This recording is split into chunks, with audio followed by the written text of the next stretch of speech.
Tarkov combat is complicated, but with the right strategies, you can make it much easier. In today's video, we're going to be looking into easy to learn methods of fighting other players if you're running a team of 2 or more. We'll talk about when it's best to apply these strategies, how to prepare to use them, and how to guide newer players into playing alongside experienced squads.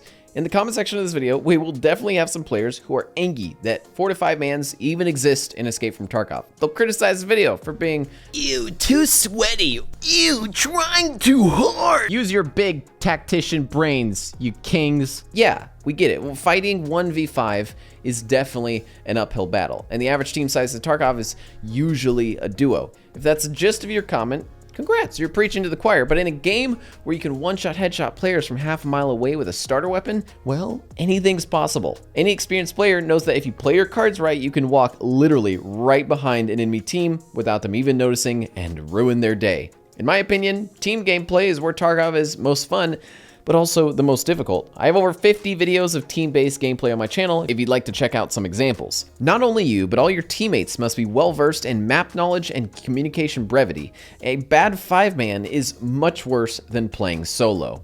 Let's get started with preparation for the strategy. In any areas that aren't directly funneling your movements, a lot of teams will default to a 10-foot spread between teammates. This is especially useful if one or more of the team isn't used to the map and hasn't yet learned the callouts, as they can simply shoot anybody who's not directly in the squad's close perimeter. Although this is the easiest method for new players to play in teams, it's also the weakest when it comes to actual engagements, as once your team gets in contact, it might be impossible to maneuver out a flank without being seen. If one team member is spotted and your entire team is together, your entire team is spotted. But there's another method which takes a bit more practice, a good communicative team, and very good map knowledge. It's not a new strategy. Our team has been running this for years now, and most other experienced teams have probably ran it too.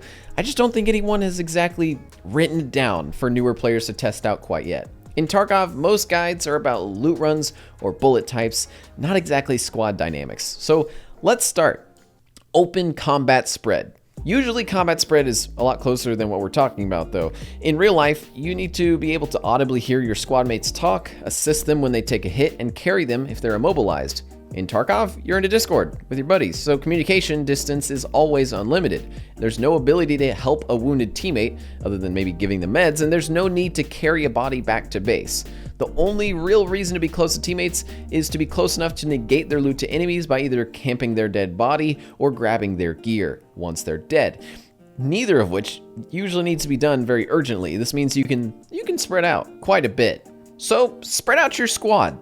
Spread your shit! As long as you understand the location of your teammates, you can move pretty far away from them. If you're running 4 or 5-man players, you can cover a very large area while staying relatively safe by cross-covering each other's general positions. The more callouts and map knowledge you have, the farther away you can spread. Did you know you can cover the entirety of Interchange's upper floor with just 3 people if you place them here, here, and here? It's also the best to keep within line of sight no matter the distance, so if one gets ambushed, the other can use the dead teammate's body as bait. Because you're running at such far distances away from each other, IFF is definitely important. Try your best to get the team all wearing the same uniform. Armbands can be useful, but I've spotted players purely because of their armbands before, so you should weigh that possibility when choosing to wear them or not. They are also visible from one side of the player, not the other one. Something we've used is the bare black t-shirt. The bare arms are high vis, yeah, but that also makes for quick understanding that that player is most likely a friendly, because in the US, most players play USEC, and the less common bare players will likely choose the more camouflage options. So, okay, when a team member engages the enemy and is spread from the rest of his teammates, it's his job in this strategy to report the enemy's position first. That's the first thing you need to do. Tell us where the guy is, and then his own position. It's the other team members' jobs to immediately move to assist that player who's being engaged. While doing so, the teammate being engaged needs to move to the best suitable cover and maintain a passive but loud defense. Every now and then, to keep the enemy's eyes on you while your teammates move, just fire. Get above, try to maybe blind fire above a rock or something, or maybe just shoot in a random direction of the guy, but don't get killed in the process. The bad guy probably doesn't know you have a team, and if you're able to stall him with maybe some grenades or suppressive fire while waiting for your team to assist, it's stacking more and more odds against him every single second you stall. Behind. Car, sedan. Orange, that you? No. Well, yes. At the other car. Got it. Blue. I see him. He's down. If you watch my past 3 to 5 man Tarkov videos, very commonly our team will call for the person being engaged to stay defensive. Play it defensive because we're about to flank it. Don't feel like you have to push too hard, Drew. Yep. Yeah. Reminding them to not 1v1 the contact by themselves and to wait for the teammates to get into position to assist. It's here where a weird type of really short-term combat occurs that you really don't see in many games. It's usually in shooters with fast time to kills, heavy punishment for death, and small team-based battles like Siege, Tarkov, and Hunt Showdown. Let's call it poking. Poking is a method of team attacking a force that is at a point location. Let's say a group of rocks or some trees or even the entire sawmill on woods, a big point location where they're not moving outside of it. Most teams aren't even really spread out in this game that often. They usually fall within the same 40 or so feet of each other, so most engagements against targets will be in point locations. And here's the example of a poke. When someone taps your shoulder in real life, you instinctively turn your view towards the same shoulder that was tapped. It's just like taking fire in a video game. If a teammate is shooting at a hostile from one direction, the hostile will most likely be focused on that teammate. This is the time where you can move into attack, and once you engage, the hostile will turn from your teammate to you in surprise of your flank, but now he can't pay much attention to your teammate because he has to cover from you. You're constantly poking at a person from every single direction, and as more pokes occur, more of your team can move to surround the target, leading to less and less angles that the target can hide from.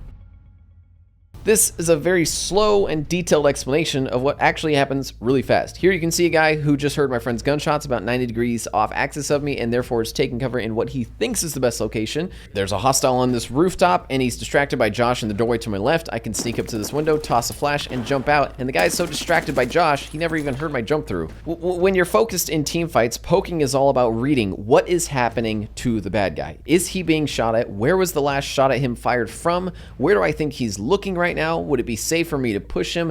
Does he know I'm here? Could I get a teammate to suppress him? Or is it better for me to suppress and my other teammate to push up?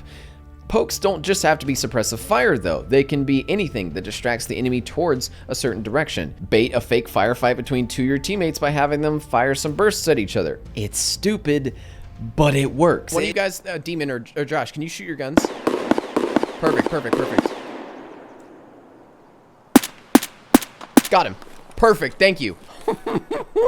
Sprint around loudly on a wood floor or break some glass. Have a teammate that's close to an enemy but safe behind a bulletproof wall. Have her drink from her water bottle to bait the enemy into thinking she's preoccupied. But I have milk, okay? Drink the milk, now drink the water in real life. Go. I wanna hear it.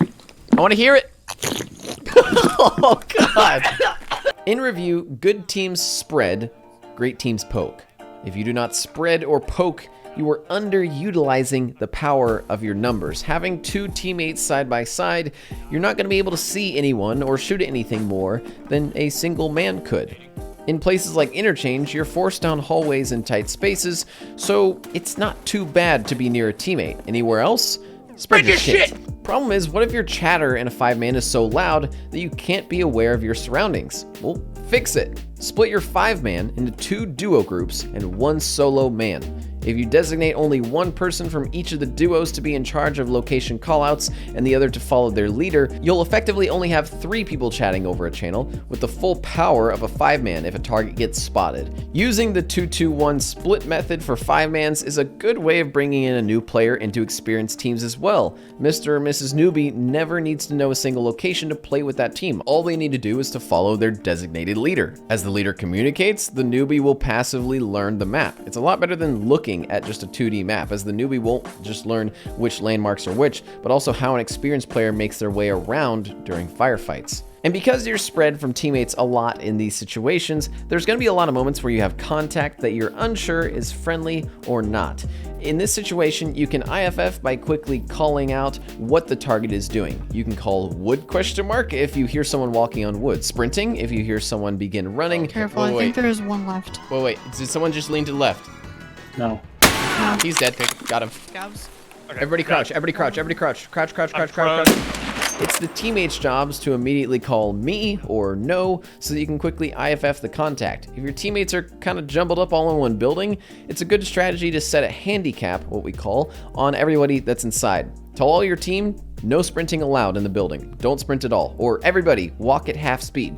That way, if you hear anything else happening, if you hear a single sprint step or a single person that's walking at full speed kind of loudly, you know that's a hostile player. You can also preemptively IFF for your teammates. If you start running unexpectedly, call me sprinting or me jumping. It sounds weird, but it's concise and will keep your teammates from being unnecessarily alerted. And when in 5-mans, avoid piling up together close in a building, especially a non-linear one. Unless you're extremely organized and extremely veterans of the game, it's really difficult to both hear and to communicate to others if 5 people are all clearing a building. Set a 3-man group outside to cover, while 2 go inside to clear. Outside group remains silent over comms unless they see something, and the 2 men inside communicate and clear without too many footsteps or calls blocking their senses. Just like I said earlier, 2 men in one spot doesn't really help in any way in terms of perception and firepower, so if you can't fit 5 guys into a hallway very easily, there just shouldn't be 5 guys in that hallway.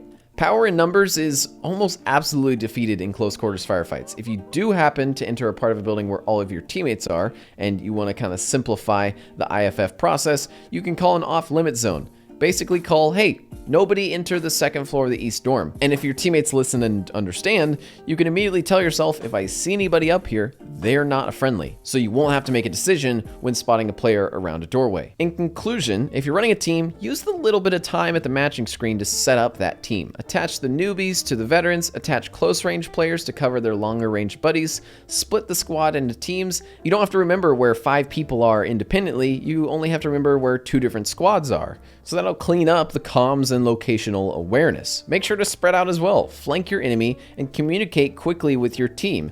If you're having trouble with larger squads, that's okay, everybody does. Limit yourself to 3 or 4-mans for a bit, and then, once you're good at that, go to 5. And if you have multiple players that are usually not playing together, just don't do 5-mans for the first few raids, I promise. Communication will be sloppy, because nobody there knows how to talk to each other, and locational callouts might be unique to certain groups that other people that are playing aren't in.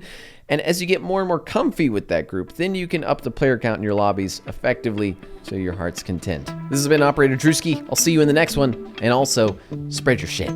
Please don't shoot, sir. But please don't shoot. Just shut up. Spread your shit.